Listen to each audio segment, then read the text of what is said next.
Here we go. We're live. We're live. Hi, everyone, and welcome to the Nerdy Up North podcast. It's a nerdy podcast hosted by Northern Nerds. I am one of your hosts, Sam.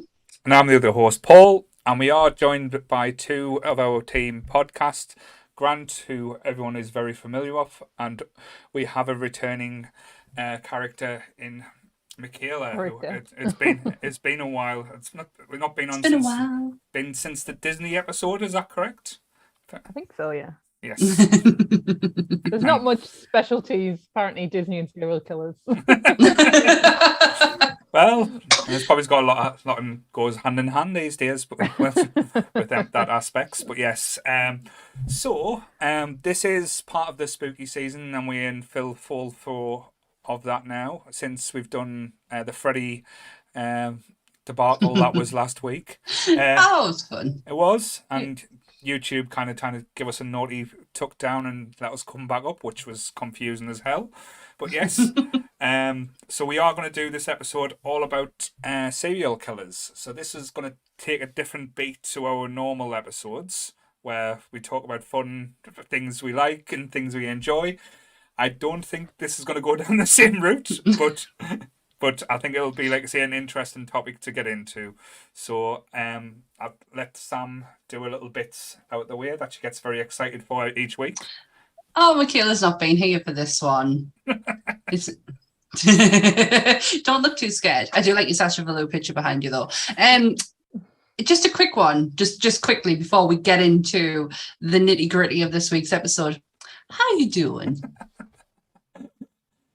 Michaela, how you doing, Michaela? How you doing? How am I doing? I'm all right, thank you. What you been up to? What you been watching this week?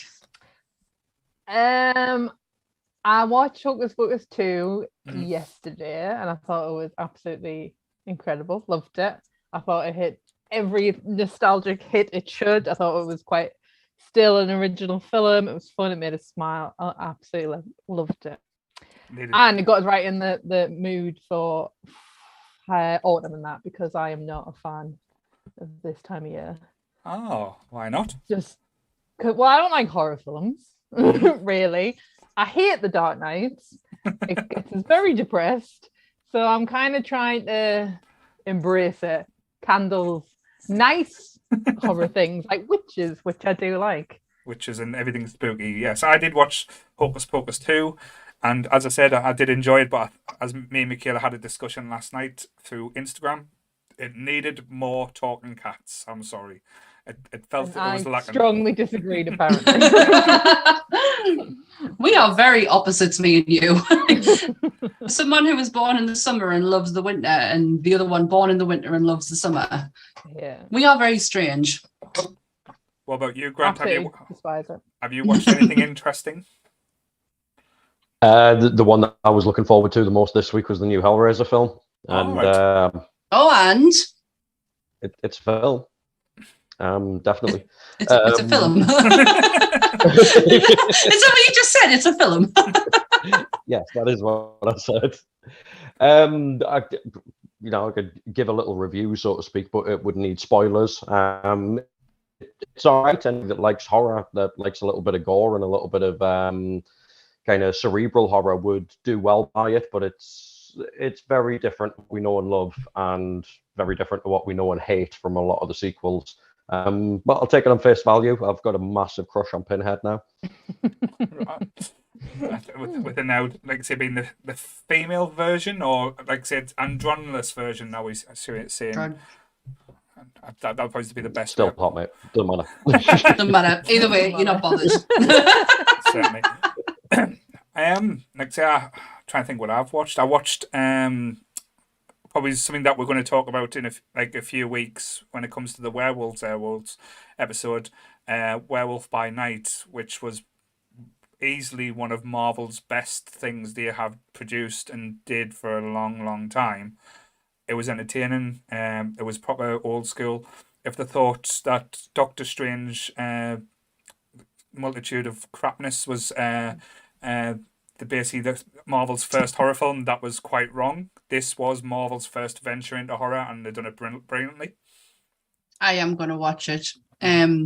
I watched, the only thing that exciting I watched this week was She-Hulk.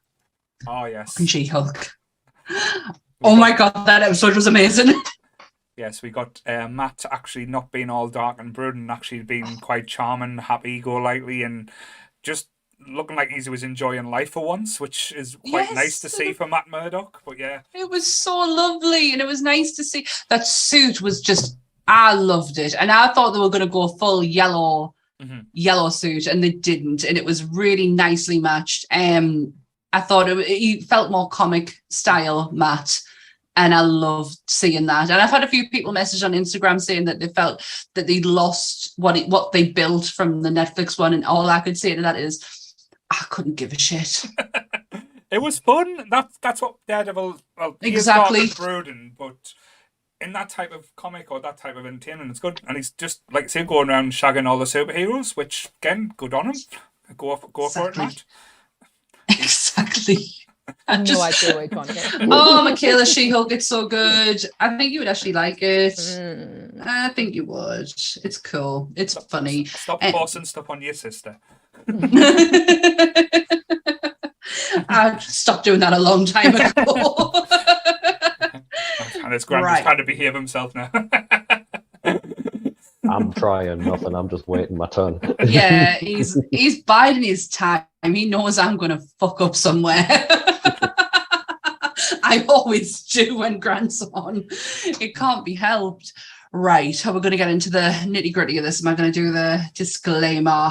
Cool. That was famously said on the BBC. Oh, that's what I said to my mum the other day, and I was like, and the disclaimer on the BBC, it's always going to be mentioned now that it was on the BBC. My mum was just get you grip to that, pet.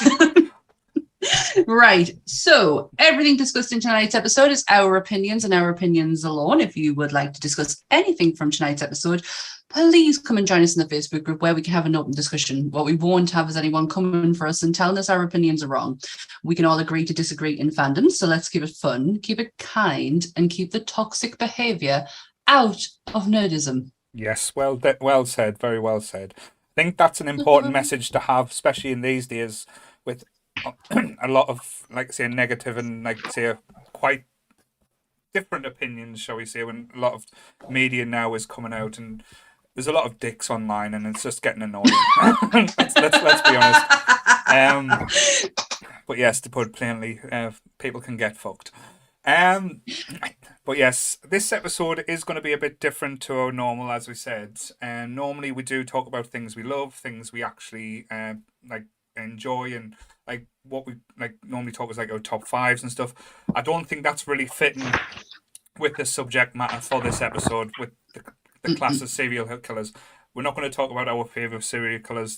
That's just poor bad taste, and I would never bring ourselves to do that. But I think what we did find interesting, what we were going to discuss, was kind of like the serial killer boom that's kind of gone on. That's kind of hit right now, and like how we feel about it, and why do we think that it's happening the way it has, and like say people's thoughts on it, and if they've got any reasons like why they're engaged with it as well as anything that they've enjoyed. That's the kind of discussion we were hoping, like say, to have. So we won't be doing like say the normal jovial, like say, this is why we love this is why we love that. Yeah. I don't think that would be quite right, and no. wouldn't be very respectful for a lot of reasons. But I am interested in the subject. I am interested in the topic, and I think you can get a lot of different opinions. A lot of people don't even have to agree. I don't think all four of us are going to agree on much on these type of subjects as well. But I think it's a conversation that needs to be had at different times, and I think it's important that people are still having these type of discussions, because if you don't, nothing really gets learned and nothing really changes. Yeah, I totally agree. And I think the rise now, not so much in when we did the last one, documentary, is like the boom in serial killer documentaries was kind of dwindling down a bit. And now it seems to be that the boom in serial killer programs is coming out, like life stories on programs, especially with the Dahmer one that's just come out. And I think they're now talking, there's another one that there's been talks about, and I can't think off the top of my head what it was, but it's just How far is too far? It's Yeah. that's the point that I think we're getting to right now. There's a lot. I think everyone's always going to have that type of interest. I think we talked about this during the true crime episode. It's all about the macabre. It's all about like the dark and seedy. Everyone wants to know, to get to the bottom of why people do these things and stuff like that. It's it's never going to be something that we're ever going to know truly to the realms of, because we're like, hopefully we're not psychotic, or we're not in like going to go out and start butchering people, touch wood. But it, like say, we are drawn to like that kind of dark element, and people, it does always gain a kind of interest. And as much as people like, it can be bad taste, there's some Oh, very good ones as well that are done where it shows mistakes, or like from the perspective of the victims' families, or from how the police officers handled the case, and like what mistakes were made. Them I do find more entertaining than just the glorified, like the one that came out Yeah. not too long ago. What was it? The Ted Bundy one with him out of High School Musical, Oh my which god. was just boo. kind of uncomfortable. And like say, but film and reality always do go hand in hand at times. Like there's elements in horror films that do take big strides from a lot of horror films. Like if we didn't have like the Ed Gein case, we wouldn't have like the Texas Chainsaw Massacre, Silence of the Lambs, and stuff like that were inspired by them elements. So again, I can see why people like can go to it, but like say the Jeffrey Dahmer one that you've just mentioned, I think that's the most relevant that people like say now have seen, because it only came out Netflix 2 weeks ago. Yeah. Something like that. I don't know, has everyone watched it? Like that's Nope. been on? No. No. Nope. Grant, have you watched it, or? I've watched it in bits and bobs, mate, but I've been reading about the Dahmer case since I was 18, so there wasn't really anything on there I was going to see that I didn't already know. Tried, but just keep kind of flitting in and out of episodes and being able to pick it up, knowing what's going on. Yeah. You know what I mean? It's because it's a story that's been told a million times before. There is at least 5 films that is out there that is all about Jeffrey Dahmer. Jeremy Renner played Jeffrey Dahmer. Like it's been done so many times, and now it's getting to the point where Ryan Murphy's getting his hands on him. Generally, I thought Ryan Murphy would have changed it, flipped it, and made it out that Jeffrey Dahmer wasn't innocent all along. Like I generally thought that's how it would go, because that's what Murphy does. He takes stories and flips them and sensationalizes them. And I'm pinching that word from Charlotte, who just said it in the chat, because I totally agree with that. He completely sensationalizes things in history to make them look nice and shiny and bright, and look at, and I've totally like had a U-turn on how I feel about that man. I did, like, it's one of them shows that I've watched, and I watched it all the way through. I can't say I enjoyed it. I watched it just out of like the curiosity, and like say the Evan Peters' performance, which again we shouldn't really be getting excited for, because that's the problem, is we're getting these big actors, or these actors playing these monsters and portraying them, with saying, "Oh, didn't he do well?" It was the same with David Tennant during lockdown. Yeah. Like say his performance, like say as good as performance is, but how true and how accurate do we need it to be, or do we want it to be as well? Yeah. Can I just stop you there a second? I think my sister has frozen, because she has not moved in a few seconds, and she has now gone. I was like, her face does not permanently look like that. No doubt. She'll come back in. See what happens. Because I was waiting for Michaela to pipe up about Murphy, like, because I know how she feels about Ryan Murphy, and I was waiting for it, and I was like, where's she gone? Don't. But yes. Come on. We'll wait till see if she joins us again. But the one with, like, say the Jeffrey Dahmer one, because we've watched, like my wife Nicole, we watched the Jeffrey Dahmer tapes. It was on the crime show not too long ago, and like say the actual interviews with the actors, and everything was, as I said, portrayed accurate. The only things that I kind of like said that we need was like the conversations he was had with these victims. We never know what was actually said in them circumstances. They had to be just dramatized and brought up, and that mustn't be nice for not just us, but imagine what the victims' families must be going through. I know, like, because they're not going to get paid for that. They wouldn't be making anything from that. So they're just going to be watching and reliving basically what they went through. That's something that is quite recent as well, and I think a lot of people do forget that when it comes to these type of, like say big shows and stuff, when they are advertised, and so that people have to relive and go through these aspects. So that's always, like say, always on the back of my mind, or things I do overthink about, and it's always, like say, quite, because I think the victims as well do get forgotten about quite a lot when it comes to these type of shows and elements. But the one that, like say, again, they kind of flipped it and changed things around was when they done the Yorkshire Ripper one on, was it ITV or BBC? BBC. And I know Michaela's on our way back, and I know she will have some opinions on this, because I think that was the turning point for Michaela when it came down to these programs. And you are right. I think people do forget that these families are still alive today. They have to sit, especially the courtroom scenes. You know, you can go and look at them on YouTube. They are there for you to watch. And to know that they are there is bad enough. But having an actress come on and reliving that moment of pain and suffering when they are doing them victim statements is horrendous. And I think that's where I kind of drew the line and went, I don't think I can watch this. I generally don't think I can watch these. I love a documentary. I think documentaries are informative. The Criminal Mind is definitely something that is fascinating. But why do we have to see it play it out? But then again, I liked oh my gosh, what was it called? The Big Boy in Blue. They were about the hi there. Is she back? Sorry, we've got her back. I don't know if we've got her volume back. Hi. You looked a lot more clearer. Still look like Sorry about that. It's all right. I'll not make any more Myra Hidley jokes. Sorry. We're going to be so sensitive. We'll not talk about your Dahmer glasses. No, I'm joking. But yeah, because I think what I know Grant's been patiently sitting through, like say, my little monologue there. It's like, what's your viewpoint, and like say, how do you view these type of aspects there?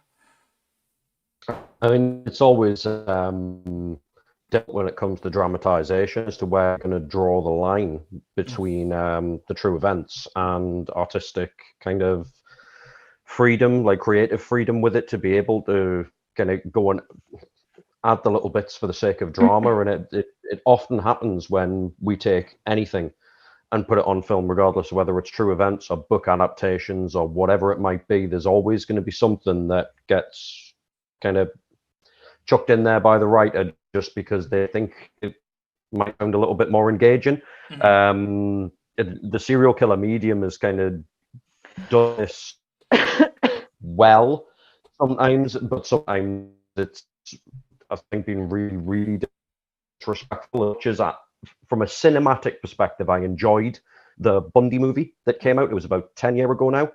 But from actually breaking it down against the story of what Ted Bundy did, I thought it was absolutely appalling, because they changed so much about what Bundy had done and the dynamics of his victims and the circumstances with which these things happened, to the point where it was only Bundy in the name of the main character.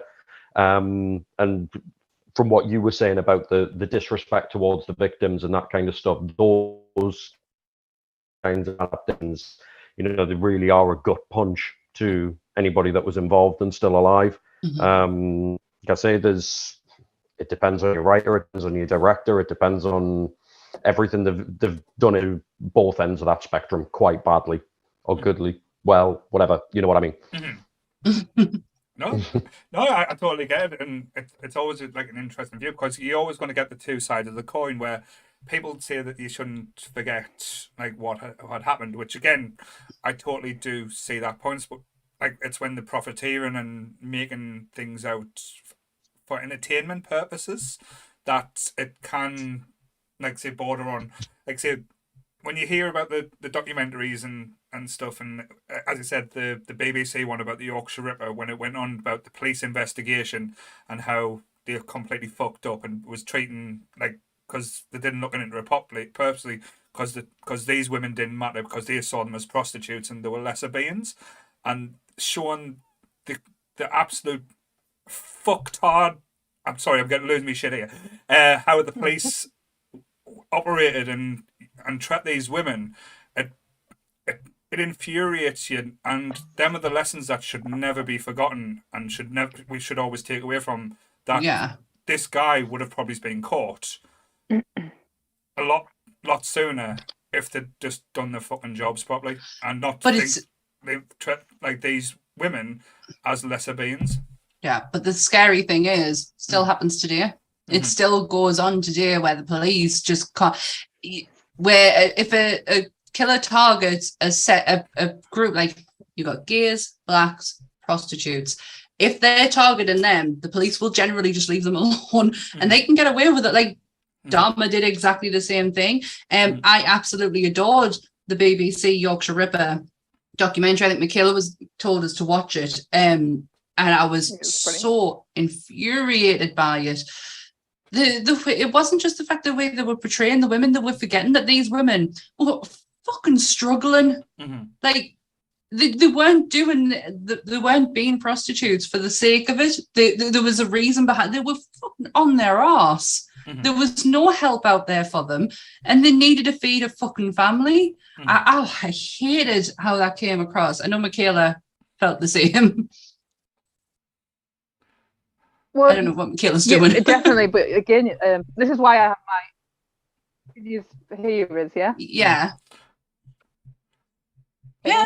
I hear you. This is my biggest issue with the whole issue of it is how the women are portrayed. And yes, I know it's not always women, especially with a Dahmer.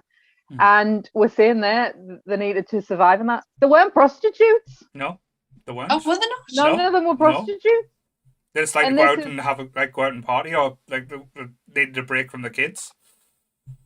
They were just. I totally got that one wrong. Yeah. But that's the issue, isn't it? Because as much as you can say, well, it's a dramatization, and you can pick your best bits in that, then that is always known.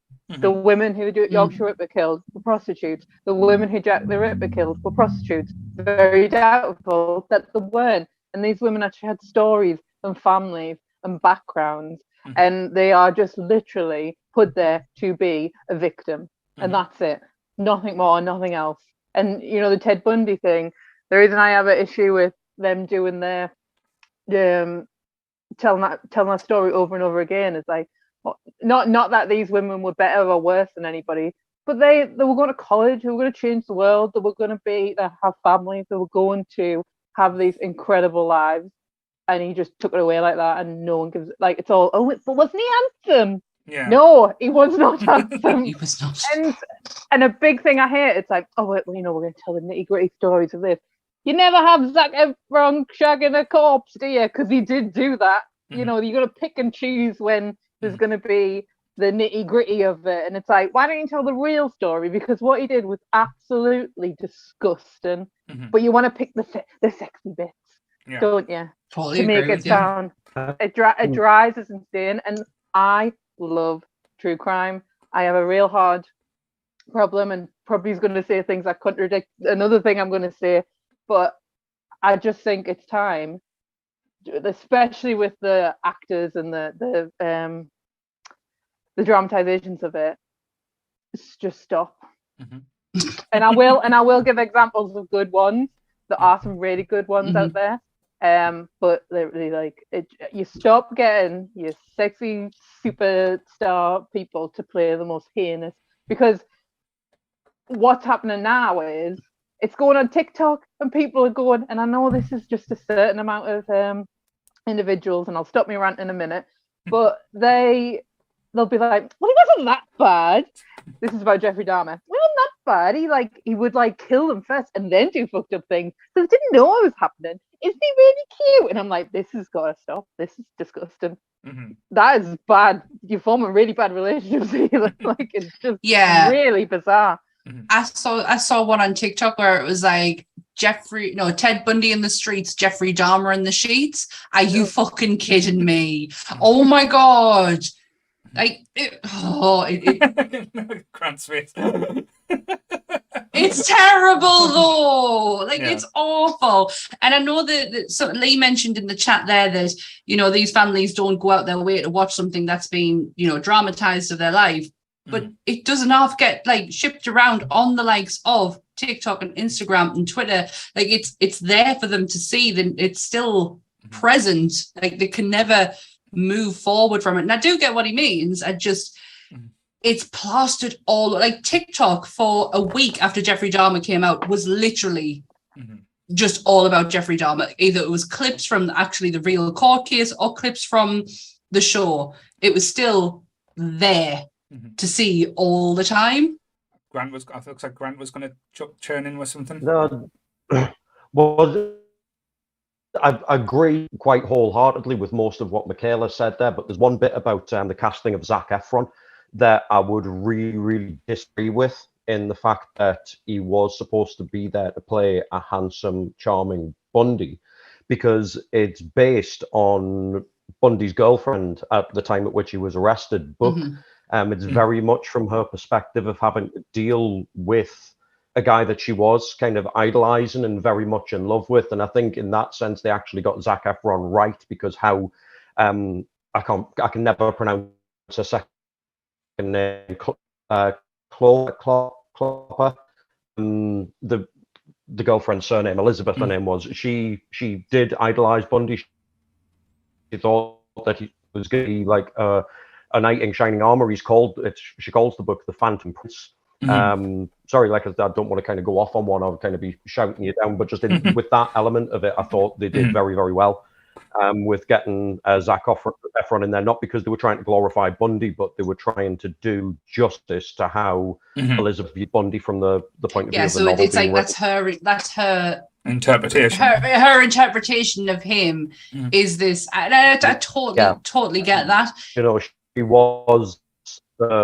I think he's handsome. He's charming. I think wonderful. She was the epitome of the person that thought that of Bundy, because she was still in love with him at the time that he was arrested. Yeah. No, see, that's why. No, guys. No, that's why this type of element is you're always going to get the different viewpoints and people's different things. That's why it is always going to be interesting, and everyone's going to have a different opinion. I'm not saying that our opinion is right. God no. It's just getting a little bit hard to stomach with everything now, because all the things that they are releasing now, we're getting the John Wayne Gacy tapes, the Charlie Manson tapes, the where the scouring through recordings and they're making these TV shows, and normally it's 3 or 4 episodes on a tape that he said about 4 sentences are, and it's nothing different, but they're going back and rehashing this information. The one I tried watching not too long ago was the Son of Sam one, the Son of Sam, the cult of, and it just went off on this tangent about weird and stuff that had nothing to do with the Son of Sam, till the 3rd episode, where it just and again you think about it and you're like, what is this shit? But if you don't know about the likes of David Berkowitz, you're gonna take that shit seriously. And it's not that deep. Yeah, it's not. It really isn't. Not when it comes to David Berkowitz, but they do span that shit out. But see, on the opposite side of things, they've done some quite interesting ones, like the Night Stalker one they did not too long ago, but where it was from the perspective of the investigating police officers. Yeah. And it showed the investigation, how they went through, and what the lengths and everything that they did, and the effects it had on their family, investigating such a case.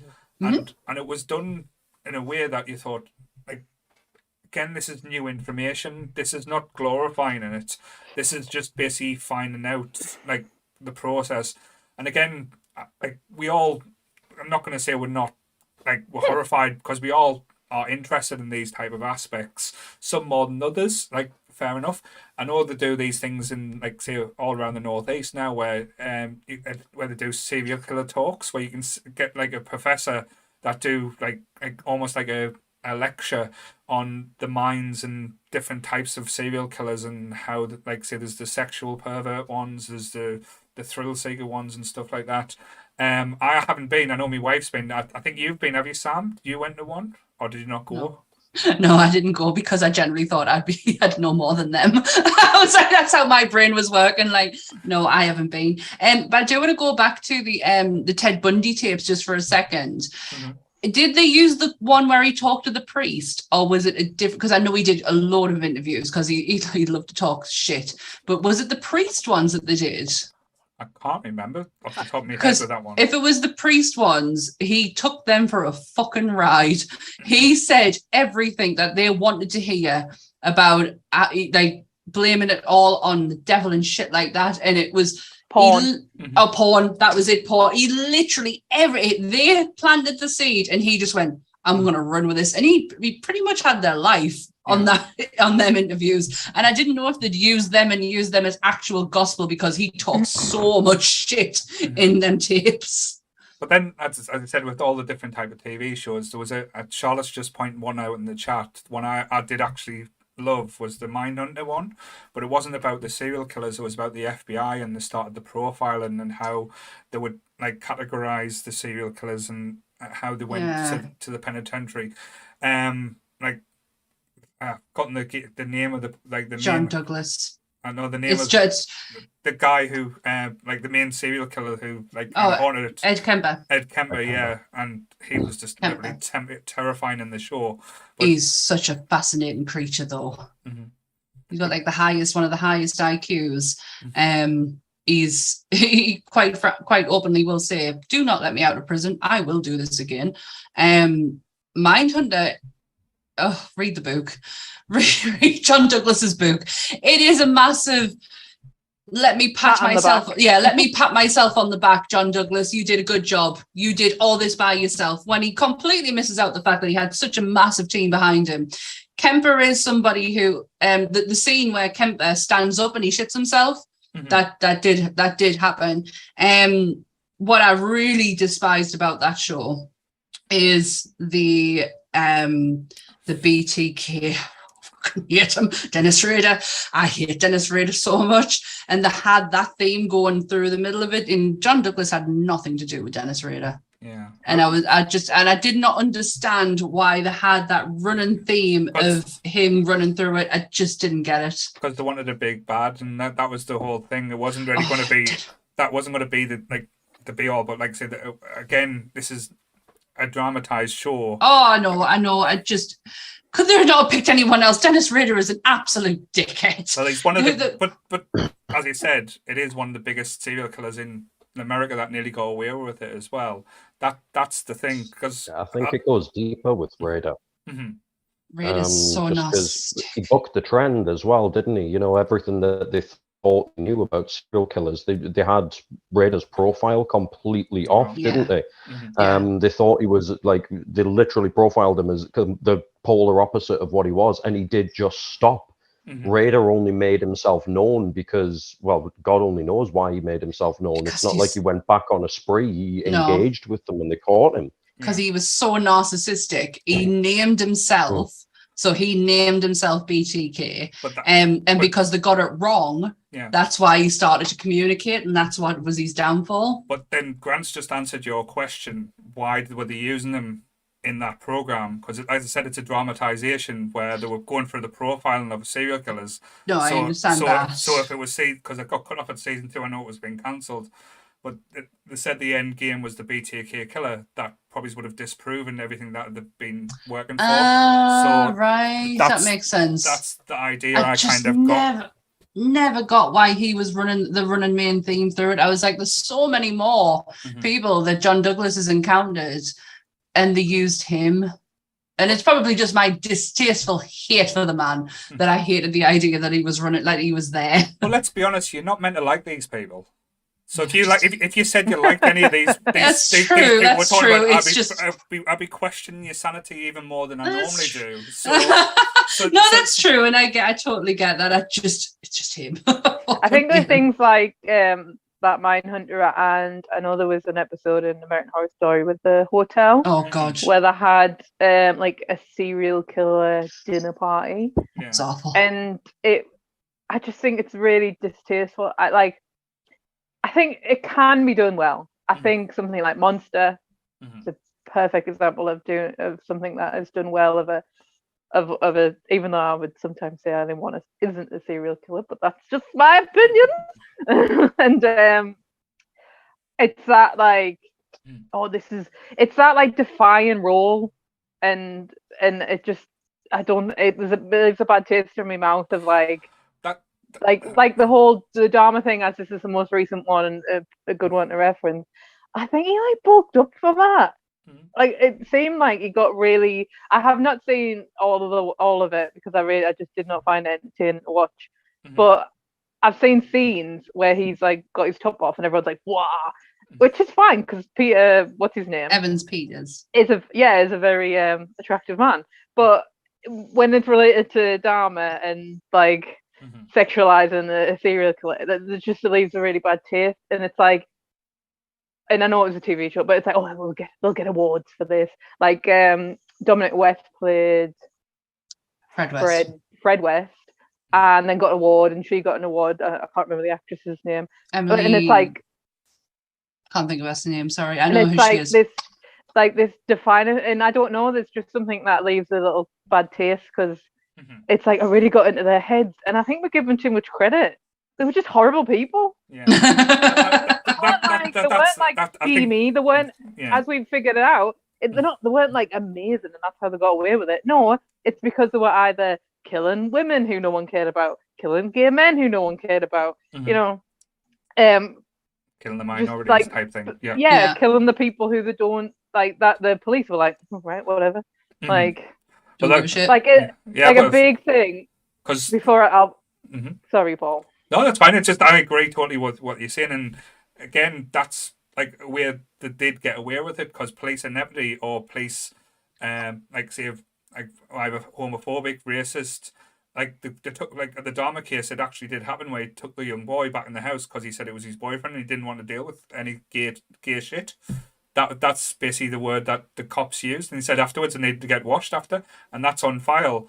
That like say on an actual recording that was said, which is horrific. Sorry, I'm just correcting something that Kelly listened to on last podcast on the list. Kelly, that was not true. Myra Hindley and Rose West did not have a relationship with each other in prison. I know last podcast on the left put it on their last episode, but they weren't in prison long enough with each other for that to happen. I was typing. Sorry, so I thought it was easier saying it. Apparently, she did have a thing with Baby Pete's mum, though. Wasn't that a thing? Yes. Yeah.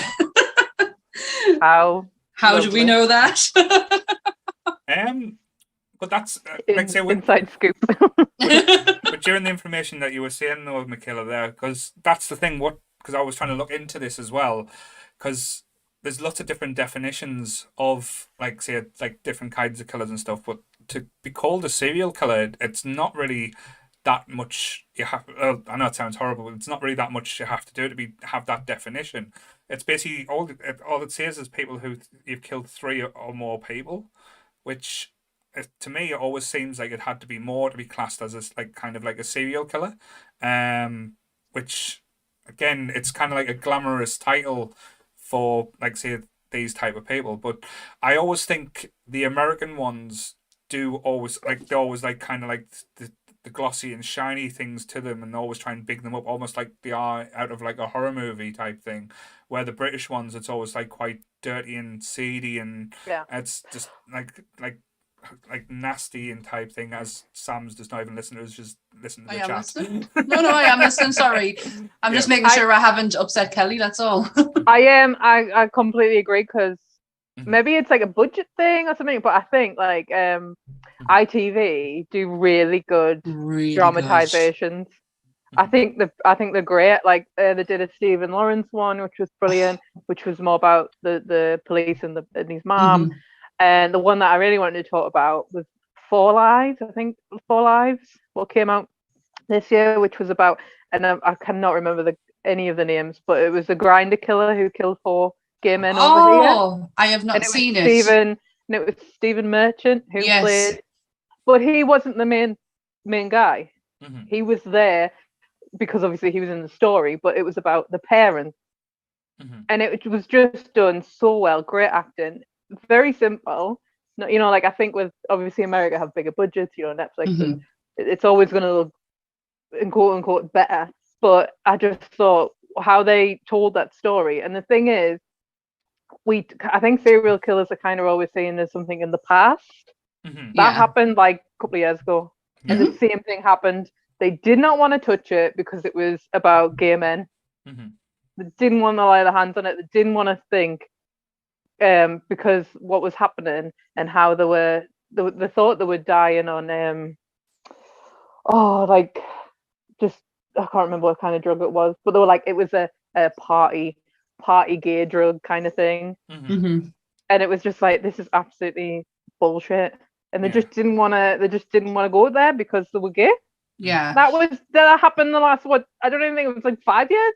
It wasn't that long ago. I have heard about that one. Then they did. Oh God, I think it's called Little Boy Blue. Mhm. I might be saying it wrong, and I do apologize. It was all about the little boy who got shot in Liverpool. Mhm. And it was all to do with obviously the kid, he got shot.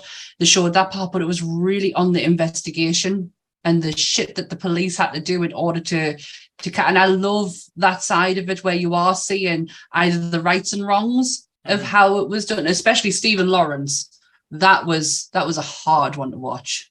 Well, what his mum had to go through was absolutely horrific, and still what parents are having to go through today. Yeah.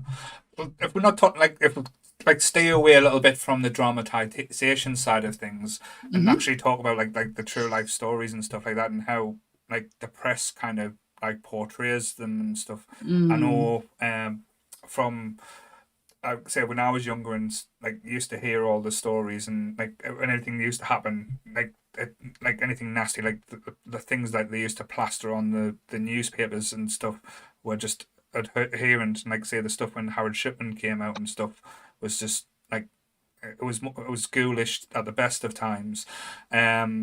But I like say remember talking to my mum about like when I was younger, because like say you hear all the stories, like you can get taught the different things.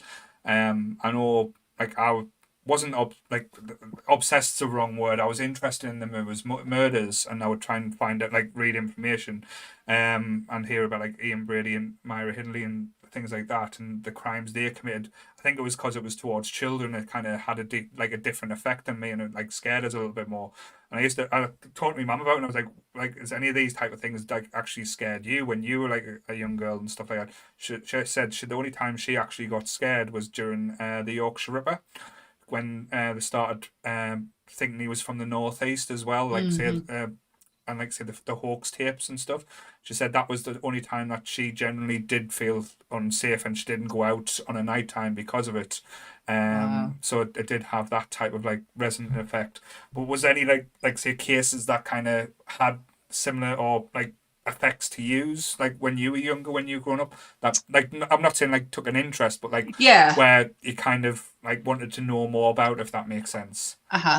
Just to, I don't want to call it a fun fact, but it is a fact. My father-in-law was actually interviewed when the Yorkshire Ripper investigation came up to the northeast, because they assumed he was they thought he was a minor, and yeah, my father-in-law was actually an interviewee when that happened. And I was actually going to bring that up the last time we spoke about the Ripper, and I completely forgot about it. I think he mentioned it actually. But yeah, Nicky Allen is a massive one. Yeah, that is a huge one. That is a name that I will never ever forget. That was a not so much. I was explain what that is. Yeah.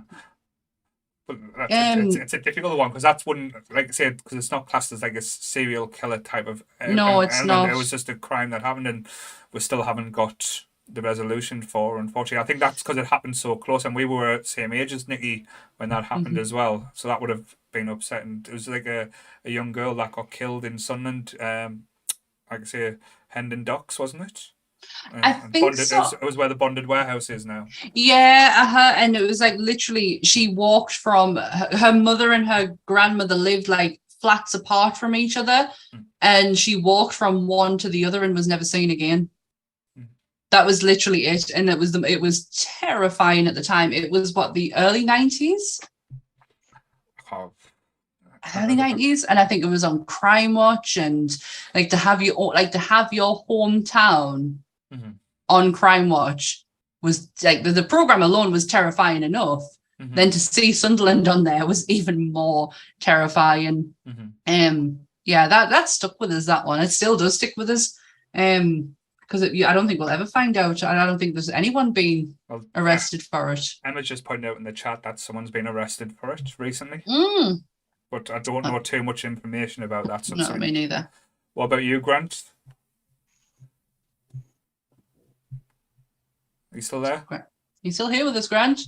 Oh yeah, sorry I am, but there was a clip where when Paul said spoke there, I didn't know who was talking to Michaela.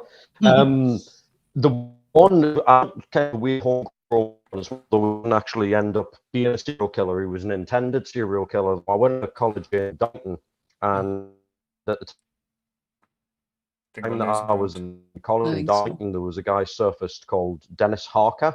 Right. Oh shit, you guys are frozen on me. You've frozen on us too, love. So we've lost a Grant. We've lost a Grant. Okay, we'll go to Michaela.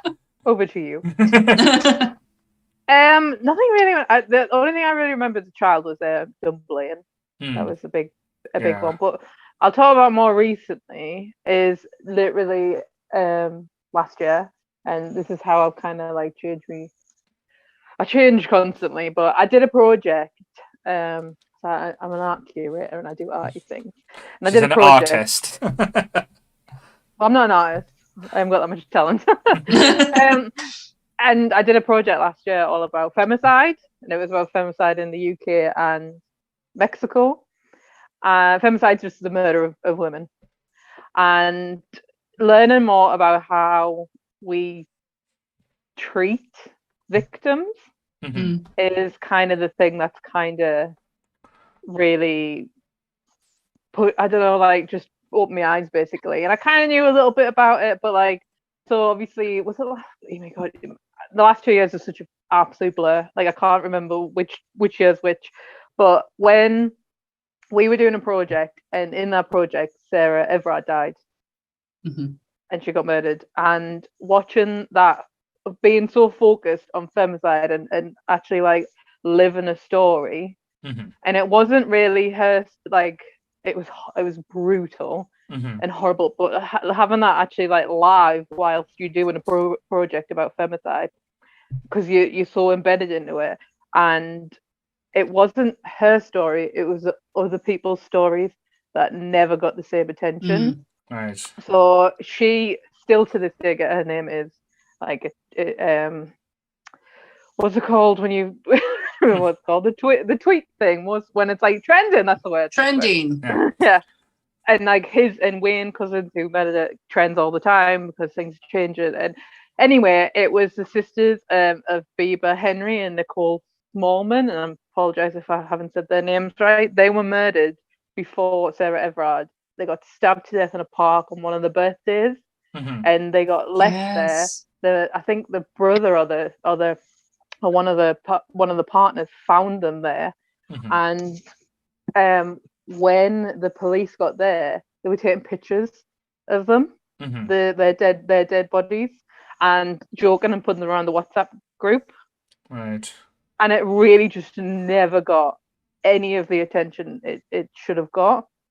And it's just because them two women were black, and Sarah Everard was a white middle class, beautiful woman. And I'm not saying we can't talk about white middle class beautiful women, but that's just how the media portrays murders. And like that's why when we were talking about reenactments and all this stuff, it has to be really important because people get their history lessons from TV shows. Yeah. So when you or talk even podcasts now, though, that's a thing. Yeah.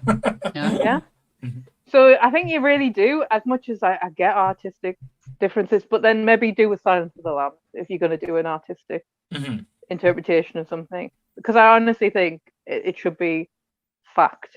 Mhm. And I know that's quite dull for some people, but people do take a lot from it. And Mhm. if anyone's going to do something about Sarah Everard or that kind of thing, should really talk about all the other women Mhm. who have been completely forgotten about. And they were just one of them. I remember there was a case in Darlington that really like just hit my heart. Her boyfriend went over, and I think I can't really remember, but he wanted, I think it was something like he wanted to have sex with her, and she said no, and he killed her and got 5 years in prison for murdering a woman. Mhm. For saying no. Yeah. And I Wow. could be getting my story a bit muddled up there because there's so bloody many of them and they're all the same. And 5 years for murdering someone. It's a joke. Our prison tariffs are an absolute joke. Our But sentences are ridiculous. this is why I think it's very important to have a lot more fact in entertainment because, yeah, I think these stories should be told, but Mhm. maybe with a little more Less class. gloss. Yeah, and empathy. Mhm. I think that's the key word that I think is missing from a lot of these different things now. It's all about the Raz and Taz, and again, I can understand why you do it because it's all about like getting the views, getting the money in, getting the looks. But that's why I was like, I thought it would have been an interesting topic to talk about it, like say as this, but I always had that worry in the back of the mind that I didn't want to glorify it at the same time. That's like I said was the key message I was trying to put us. But now Grant's back with us. I would love to hear Grant's Yeah, story. I want to hear Grant's. Yeah, sorry guys. Michaela's already touched on the town as well. The one that kind of got me into the kind of study of serial killers, so to speak, Richard Ramirez, based very much on the fact that, I mean, we're all around about the same age here. Marilyn Manson came out when we were about 12, 13-year-old, and whenever you read about him, it was all that, oh, well, they've got one name that's a serial killer. And you start kind of going through those names and trying to find out who it was. And Ramirez fascinated me because for a long time he blamed Highway to Hell by AC/DC as the reason why he did what he did. And I adore that album. It's one of my absolute happy place albums. So I was always like, what kind of mind is driven to such violence and such depravity by the same sounds that make me smile and down the street? But then in my later teens, we got a case in Darlington by Dennis Harker, who murdered a girl called Julie Matthews and cut her into bits and ate bits of her. And he was another one of these, like a stereotype of an unhinged metalhead. Had Pantera's, the chorus lines from Becoming, walking with snake's eyes, becoming God's size tattooed around his head. And he was intending to do more. Because I went to college around there and knew people that were associating with him on, a daily, if not hourly basis. There was all sorts of stories that came out in relation to what he was planning on doing. But thankfully, they caught him after his first victim, and just kind of, it set about an interest in, because again, Pantera, I used to love them, so it was kind of how did the things that, I wouldn't say necessarily Pantera makes me happy, but it definitely is an upbeat music for me. Yeah. And I get that. For these people to find such hatred and something that I found so much beauty in, always just stuck to me, just kept me digging into the psyches of these people. Yeah, I totally get what you're saying. It's the same reason why the West Memphis 3 stuck with me. The fact that it was, and I caught onto that quite early in the night, late on in the 90s. And it was three kids who listened to metal who get accused of the most heinous act in the world, is killing 3 children. And the reasonings behind it is because of the way that they look, that and they dress no different. That, like, I swear the t-shirts that they had, I had like the Metallica t-shirts, and that case still to this day still sticks with me because they're still fighting for their innocence. But I think got a lot to do with people's perceptions as well. Like, say, people's perception still hasn't changed this day, because a lot of people still look at like these type of killers and say, well, he didn't look like a serial killer. He didn't act like a serial killer. Who would like? Because everyone's got like, as you said, as Grant said, a definition of what a serial killer would look like and act, and have to be looking at like listening to angry death music and be covered in tattoos and just generally look unhinged. But when you look at it, like the world's worst people have been people that's been kicking about. It could be your next door neighbor, could be someone that's like you went to school with and you thought, oh, that was really cool. Like, not many people thought, well, Jeffrey Dahmer was a different case because he, like I say, he was a little bit more peculiar than the rest of them. But like the John Wayne Gacy's, he was like a counselor, or like I said, for his community or something like that, where people used to go for him, and he was, like I say, one of the most sadistic person you'll ever meet. Like Harold Shipman was, like, say, you look at him, he looks like just an innocent old bloke that you wouldn't be scared of and stuff like that. So it's kind of disagree. But then, as I said, you get the obvious ones, the ones that like people always go to, but he didn't actually kill anyone. Was like Charlie Manson. He killed by proxy. Like, say, the people who he was involved with wouldn't have done what they did if it wasn't for him and his teachings and his manipulation and stuff like that. But he didn't actually pick up anything or do any, as he said. But he's probably one of the most renowned, and people always go to when you hear the word serial killer, you think Charles Manson. Yeah, it's always a difficult one to grasp there, because it's down to people's perceptions and what they deem as evil and as vile. Isn't, because like say I've went to like the borough in Sunderland, which had most of the, like, say, if you looked around, you probably saw the scum and villainy you'll ever see. It give Star Wars a run for its money for the people that was in there, but you would never meet a nicer, more caring bunch of people, which again, if you walked in, people would be terrified normally, and that did happen. You used to see people walk in the pub and walk straight back out. Yeah, Manson his hands are definitely clean when it comes to the Tate and LaBianca murders, but he did kill somebody. But it's not, it's years before what happened then. That case is probably is so interesting just because of the psyche of everyone and how everyone lived at that time. He's dead now, isn't he? Yeah. Very good. Yeah. Very much dead. Very much. I was just making sure. But like I say, that's when, like, I think he passed away, and that's when they start releasing all the Charlie Manson stuff again. He's like workings and his ramblings, and like there was a guy that I think Louis Theroux even interviewed or something like that kind of. Oh, is this the whole like he's grandparent, like his sons and grandchildren and shit like that? They're like wanting custody of his body, like something like that. I remember seeing something like that. Yeah, but it's just like a strange like thing, and you get like the complete opposite of type thing. As I said, you get the people who are just like sick, like the Fred and Rose West that would just out for sexual glorification. But then, like say the Eileen Warner one, which Michaela did touch on, was always like say, I always think if it was a man doing what she did, would she be a threat the same way, or would they be would they've got the death penalty as quickly as they had? It was just because, like I say, they had a woman killing men that they needed to put a stop to and show, like say. But again, that's just my opinion on that aspect as well. No, it's not far from it. Eileen's such a, I don't want to say special, because what she did was not great, but she is someone who I don't want to even say feel sorry for. It's just the woman was ill. She was mentally ill. She had the worst upbringing that they could possibly be. She was killed because of it was a vote. Jed, what's his face? Jed Bush needed the votes. So he said, "Oh, we'll just shove her in the chair and that'll help." It's a sad case when it comes to it, and it's one that I don't even know if I can say the right words for it. No. Just to put in a point there, because you said something very, very interesting, and again, because me and Nicole had a conversation about it last night.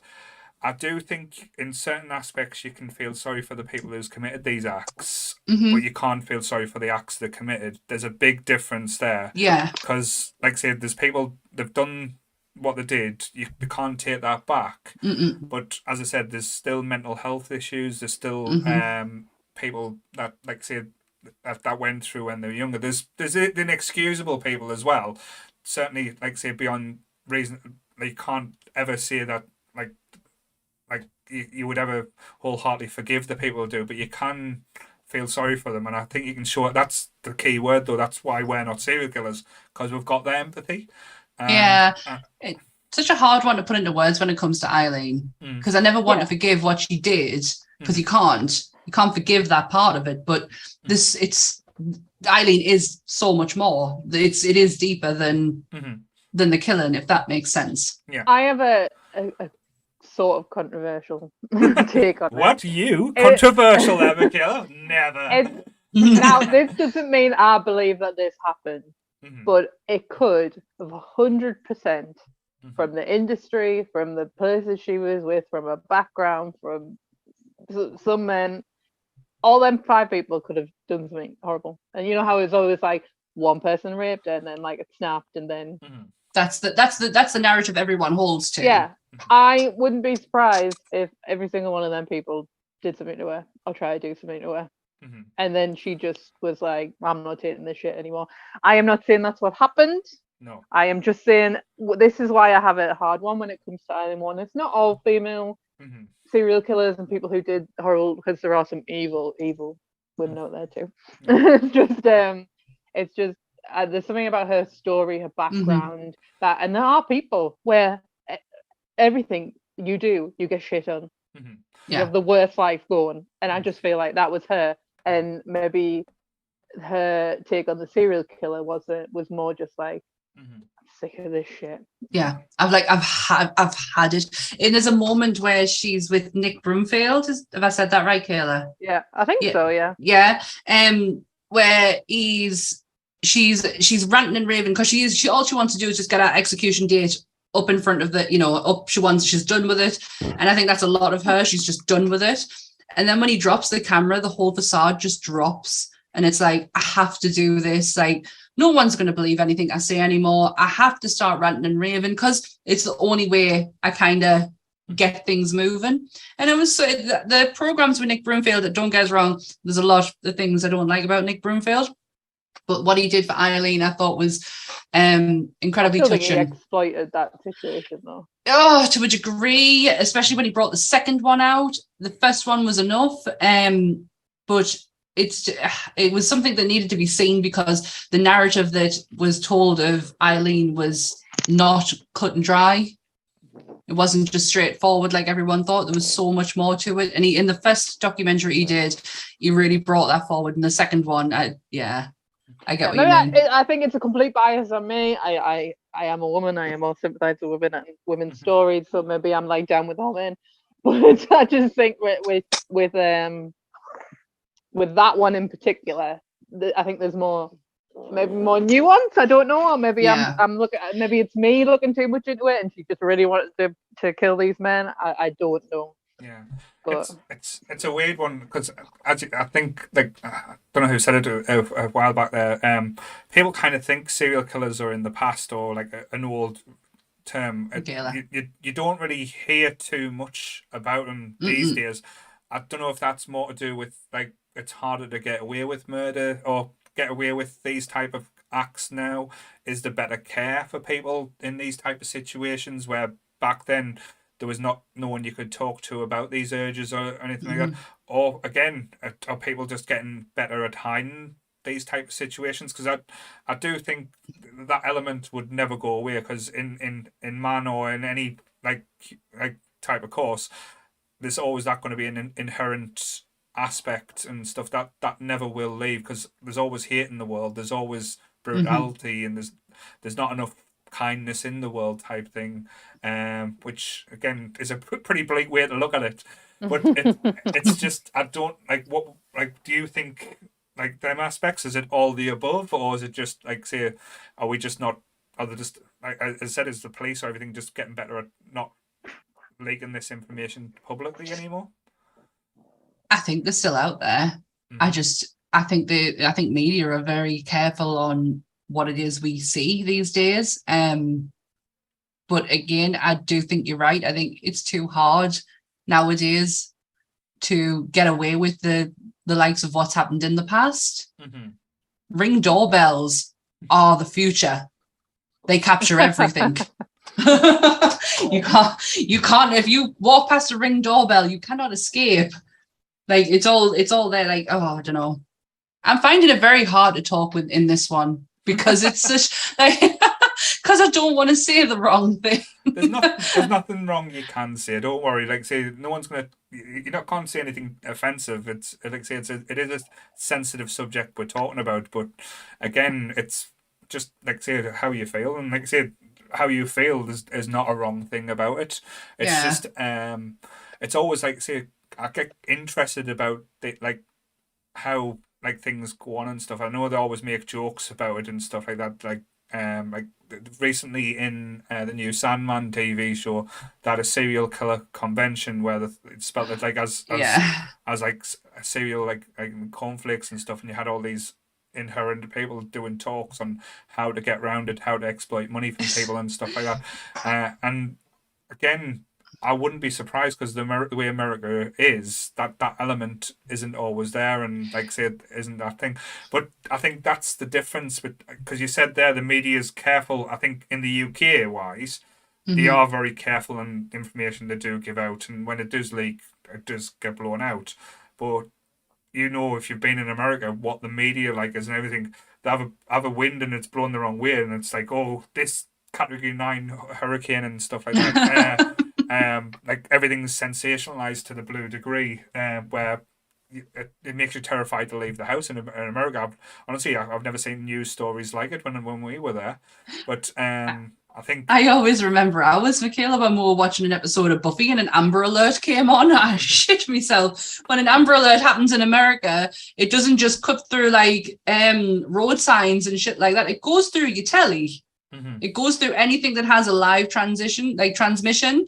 So you can it literally is the police department giving you the Amber Alert mhm. while we're trying to watch Buffy the Vampire Slayer. It was fucking terrifying. I don't think this is an American thing, though. I think they sensationalize everything over here too. But I think it's amplified over there compared to over here. We do it in a very British way. Like if someone gets killed down south, you would hear about it. But if someone gets killed in the northeast, you'll hear it in the local echo. Nothing really like it doesn't really come out Fair point. as much over here. Where if someone gets killed in America, it's like you hear it in every state that's going. Like say you got Jim Bob and like say someone from down south. Sorry to upset the American there. But Yeah, their news outlets are very different to ours, is what you're trying to say. yes. But what were you, Grant? I know you like say you've always got an interesting viewpoint and stuff like this. Have we lost him again? Has he? No, You there? no, yeah. I think. Oh, have I frozen again? You can hear You've you. frozen, but we can hear you. Yeah. All right, okay, that's awesome. Sorry, what were we talking about again? That threw me off a little bit. Oh no, just basically Media. like say how like serial killers media. would basically get about today and stuff like that, and how like say why do it if they are about, do we not hear about them?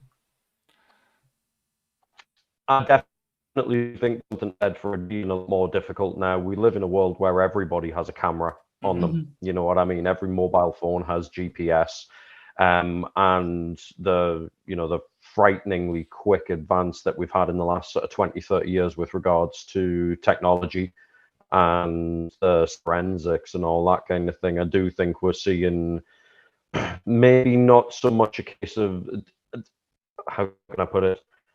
I think the prowling ground probably got bigger.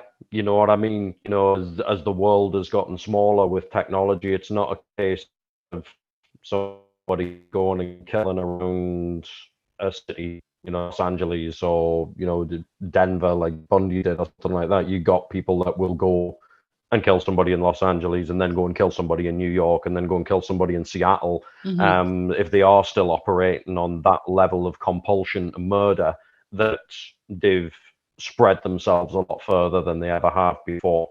And that is going to be very, very difficult to find, especially if it goes worldwide. You know what I mean? Crazy that goes on holiday and just murders somebody, and jets off to Australia and does it over there, and then jets over to South America and does it over there. You're never going to find that person ever. No. I think we are past the days of the serial killers that have been, the likes of Bundys and Dahmers. I don't think we are past. I hope we are past those days anyway. Probably getting them in different ways now. It's more, rather than doing it over time, it's probably like over a spree. So you normally get these killers that like come out and they'll kill 4 or 5 people in a shooting, or like say in a bomb blast, because in a way they are still acting or causing as much damage just in a shorter space of time. I think that's probably the way we will get this information, or like people there, and they probably will recategorize it in, like, say if someone kills one person but they kill them in a way that they can prove, or not, you can never prove, or they can probably say that this guy will keep going on if we ever let them out and stuff like that. So again, that would probably be the recatification, if that makes sense. Categorization. Yes. But again, it's still terrifying. Like, say, there's nothing more scary than human nature at times, I think. And I think that's where this becomes like the macabre subject as well, because as much as we think it's abhorrent or despise it, we can't get enough of it at the same time. We'd still want that information. With I think, like, say, the Dahmer thing came second to Stranger Things as the most streamed thing on Netflix, like, say, since its release, which shows that the interest in it is not going to go away. No. It's still going to, like, say, we're still going to get people that are thirsting for the information. Like, I guess it's always been around. Like, say, we've always had books. It's just and radio shows.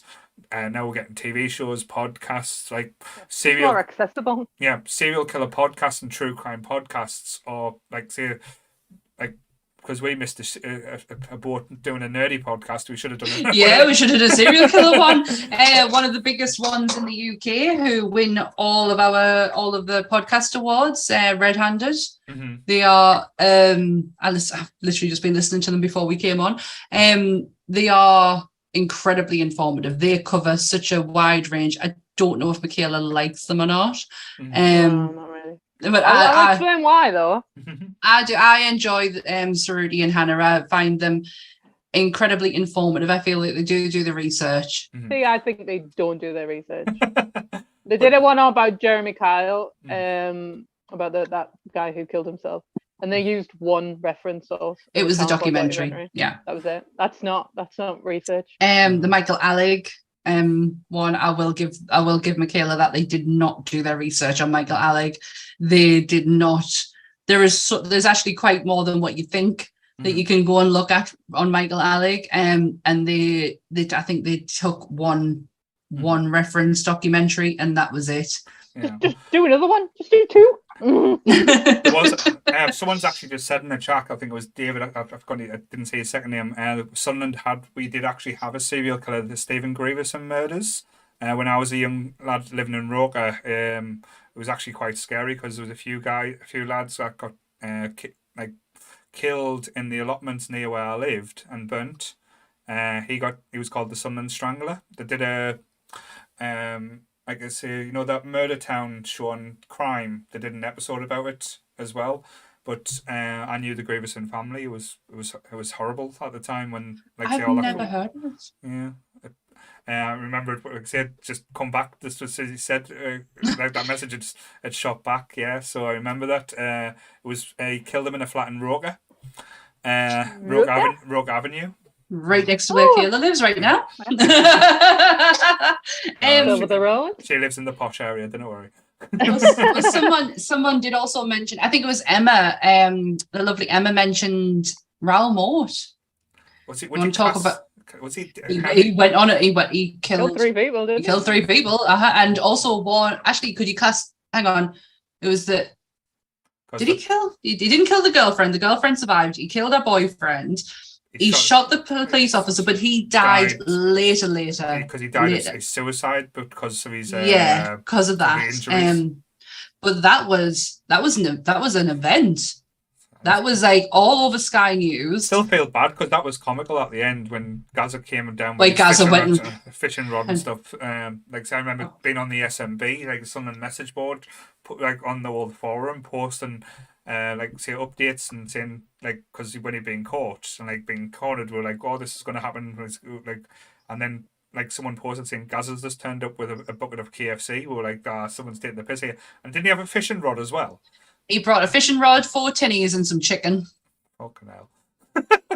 Fucking Gaza. Yeah, he turned it. But that was like, I remember me, my mum, my dad, and aunt sitting in front of the telly, glued to the whole thing.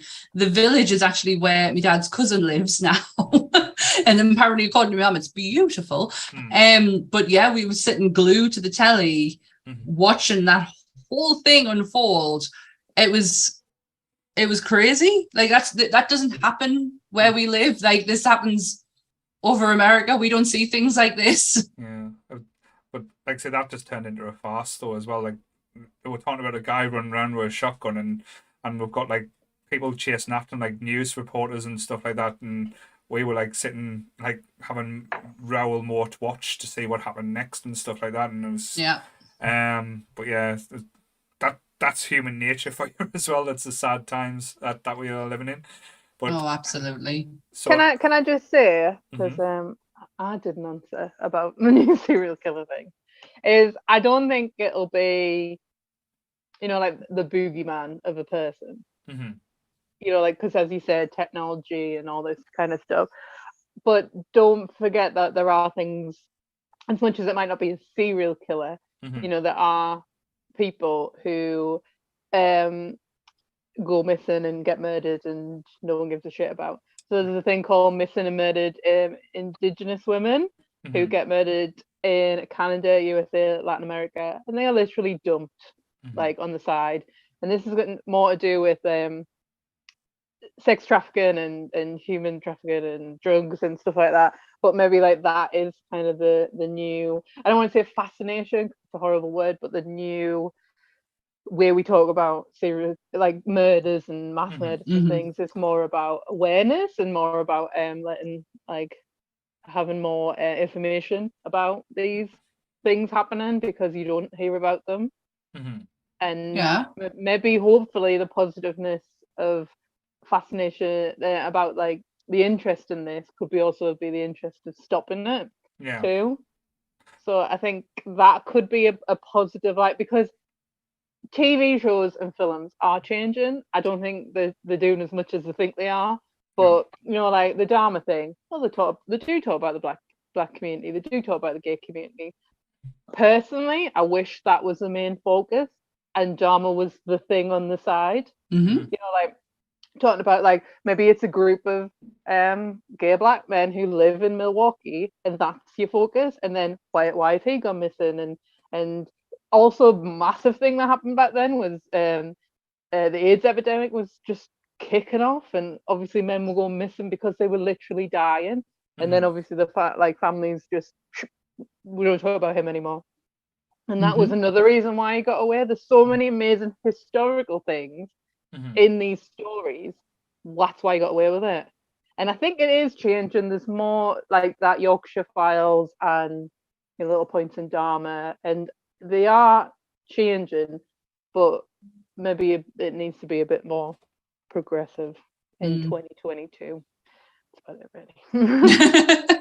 I totally agree with you, though, that they could have. I didn't even think about the point of view, how it could have been done, as opposed to just Dahmer and making him the vocal point. The point of view could have been from, because he does have survivors and he does have neighbors around him who survived and who are still, who had encounters with him. And Yeah, I'd watch that. Yeah, I see it on the flip side as well. That still, I can't get my head around it, and it still happens today. You get the serial killer groupies. You get these people that worship serial killers and send them letters and wanting like as I said, that, and they portrayed it a little bit in the Dahmer show as well, where women were sending Dahmer like money and letters for him to draw pictures. Women? Like, You're going up the wrong tree. I was going to Yeah. say it. no, but that's the thing, women. But he was just like say drawing pictures of his hand and sending them pictures of like sketches of his hand. But these Wow. and Ken, like say, remember the Ted Bundy one? There was people Yeah. outside of his jail that like He married one of them, didn't he? I probably could have married 15. Yeah, but they were changing their hairstyles Mhm. to represent his Oh, no. victims. Like, and actually, when it was happening, women were changing their hairstyles to get away from that actual profile, and then going back to it when they seen what he looked like. Yeah. How fucked up is that, man? Come on. There's even adverts on TikTok for prisoners to be brought into. That's how far it goes. It's so disgusting. It's vile. Well, I was trying to finish on a positive note. Let's finish on a happy note. But no, I don't know. There's nothing much more to say, really. I guess, like I say, that, like, again, I get why there's the obsession. I don't know why there's such a blow up at the moment, because, like, incredibly over the last, I would say, 3 or 4 years, it's went more massive on people. I don't know if is it just an accessible thing to get access to these information, or is it just basically, are we getting to the stage where these killers are passed away, so they lose the rights to the information that's been held, and like, you know, the Freedom of Information Act and stuff gets released and stuff. I don't know if more information's coming out that way. I would love to know, like, your guys' point of view. Why do you think it's so big? And I know Grant's been very patient, bless him. Yeah, I was going to ask Grant, like, I want, like, Grant to give anything that he wanted to bring up in this episode, because I know he really wanted to be a part of it. I think you nailed the nail on the head right there. It is so accessible.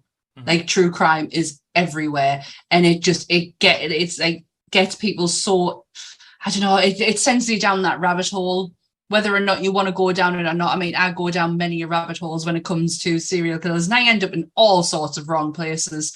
But it is just easily accessible. So I'm so sorry, Grant. I just wanted to say I agree with you. Go for it. No, it's absolutely fine, Sammy. To me, it is all about accessibility and the need to understand. You know what I mean? More now than anything, we understand so much about human psychology and the causes behind these things.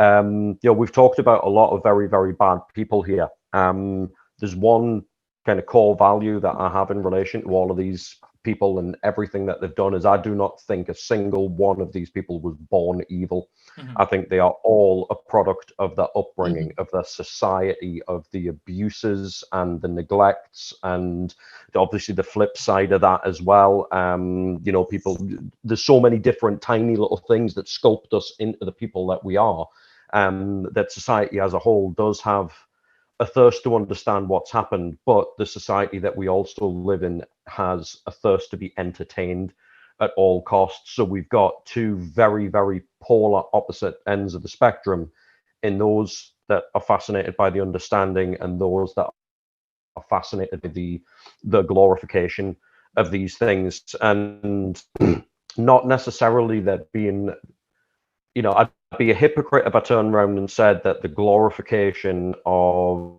crime and aggression and violence is something I was against, because I sing in a metal band, and that would be the most hypocritical statement I've ever come out with. I've never actually written about a real crime, but I have written about a lot of fictitious crimes and taken enough from real circumstances to be able to muse into my own imagining, you know what I mean? So I kind of went off on one there. No, go off on one. You always sit you've patiently. Got understanding on one side and entertainment in the middle, and entertainment on the other side, and in the middle is all of those people that are just kind of grey between it. It might be entertaining enough for them, or it might be factual enough them, but it's kind of creeping in from the edges of society. I don't think it's a bad thing that people are more aware of these things. Absolutely not, especially as Michaela said on more than one occasion here, from the purposes of women's safety and the safety of minorities and what have you. She mentioned Eileen Monroe's before, and slightly more controversial than Michaela's. I think she had absolutely the right idea. I think every time a woman is a victim of sexual violence, they get to go out and shoot 5 men, there'll be a sharp decline in the amount of fucking rapes that happen, and that would be a good thing to happen in the world. Yeah, sorry, I'll just end up with fucking rambling. No, there's my Grant, I could listen to you ramble forever. You wait so patiently for everyone to talk, and that's why I need to know like Grant's full feelings. Like, go for it, Grant. Open up.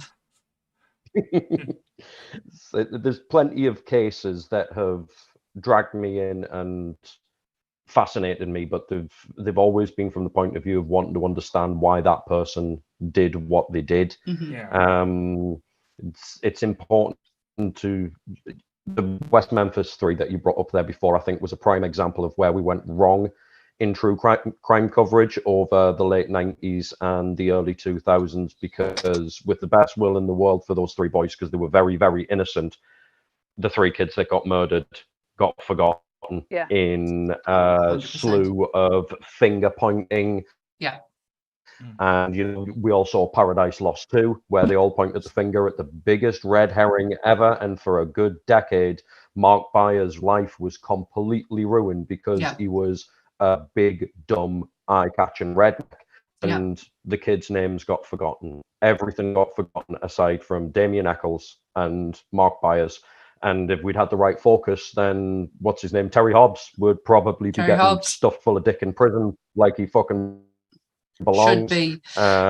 If the glorification wasn't there. I totally 100% agree with you. I think the first documentary was pivotal. We needed that, because if you don't have that documentary, we don't know any of this. And another small state in America gets to put away 3 innocent kids, and we know fuck all about it, and life goes on. The second documentary, and this is the guy who did Joe Berginger. I don't know if I'm probably butchering his surname. He did the Ted Bundy movie. He did the Ted Bundy cases. He takes the narrative of what the first one was trying to show you and focuses it all on Mark Byers. They put the idea in the head. It was the documentary makers who put the idea in the head of the police that it was Mark Byers. It was them who then put it into Damien's head, who was also blaming him at the same time. And it was a shit show, and it continued on to be a shit show. But the first one, that's the important one. If you ever want to watch anything about the West Memphis 3, actually don't watch them, just watch West Memphis. There you go. It's a good round. Sorry. I'll tell you what, though, if anybody's going to jump on Sammy's recommendation there, if you're squeamish, skip because that documentary throws the grotesque imagery at you from literally 5 seconds in. The credit sequence of the first Paradise Lost film is one of the most difficult things I've ever watched. It is heartbreaking. Totally 100% agree, and it's also got Metallica singing on the background as well. It's Metallica song that's played, so I'm like, okay, and then you don't realize where you actually are and where you're heading into, and then what you see. It is horrific the first few seconds if you're going to watch for the first Paradise Lost. Actually, I think they do it in the second Paradise Lost as well. Yeah, I think you should really, a big thing that people, when we're watching these kind of things, is take the dramatizations and documentaries at the same face. A documentary is not always there to give facts. It's to be entertaining. They want to give you the director's narrative. They do not want to tell you a spreadsheet of what's going on. So, when you're watching a Michael Moore documentary, it's his point of view. It's he wants to show you what that person is, and he's at the front of the camera, so that's why he's more visible. But remember that anybody who's behind that camera, they are telling that story. They're not telling the story of the actual facts. They are telling the story that you want to know. Things like the Jinx, which is amazing and so entertaining, but that is edited to be that way. Yeah, it did not run that way. And I know that sounds like a bit stupid, but don't watch a documentary and think that's fact because someone said that. It is still manipulative, it's still edited, and still designed like I said, for your entertainment. purposes. the famous one during lockdown, Making a Murderer. Like, Yeah. was viewed as one viewpoint, and like I said, and there was so many missing inaccuracies and stuff in that case. But again, it's all to do with the filmmakers. Like I said, I think that's where we're a little bit lucky, and the guys who watch us are a bit lucky because you do get honest opinions, and like we don't claim to be saying anything as fact. This is just our views, and right or wrong, talking No. shit or not. I'm sorry, I'm not laughing, but we've just been talking recently about how Americans distribute their news. I have literally just gotten a notification to say Texas District Attorney named San Antonio officer who shot 17-year-old in a parking lot. Literally just came through on my computer. Oh well. That's how well we get news. That's from America. Jesus. So Sammy's got an interesting read later than I guess. But yes. I could, if we were talking about a certain case, if we were a true crime podcast and we were talking cases, I can go off on one. But I have found it very difficult to speak on this because I don't want to say the wrong thing. I don't want to upset anyone when it comes, because we all have different opinions when it comes down to this certain topic, and mine could very much be different to anybody else's. But if we were talking a case, like just an individual case, I could literally just go off on one and just sprout all the knowledge that I seem to have gathered up in here.